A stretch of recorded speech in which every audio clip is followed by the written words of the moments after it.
Na ito na ang former Barangay Ginebra player na si Jamie Malonzo. Debut game sa Japan B-League para sa Kyoto Hanaris, dating team ni Matthew Wright. Makakalaban ni Jamie ang kapwa Pinoy na si Matt Aquino. Hype na hype si Jamie sa bench, mukhang tuwang-tuwa siya sa bago niyang team. Hindi naman sinasadyang nasuntok ng referee sa mukha ang head coach na Aquino. Heto nga't panoorin natin mga brode ang buong gameplay ng dalawang Pinoy sa B-League.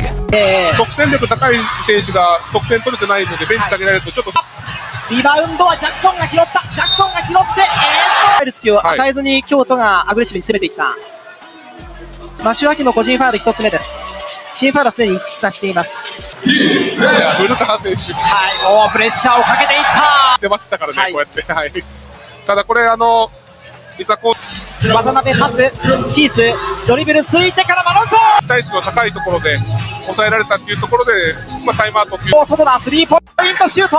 リングに当たってマシュー・アキノ、走って渡辺からどうするか、マロントに渡した。うまく取ってブロックモータム、ステップファール引き出してツーショット。中に見えるんですけど、なんか走ってるじゃないですか。そうなんですよね。でもヒース選手、楽しみでした。そのジェイミー・マロントステップパスはちょっとつながらず、3クォーターの入りなんかは非常に楽しみでもあります。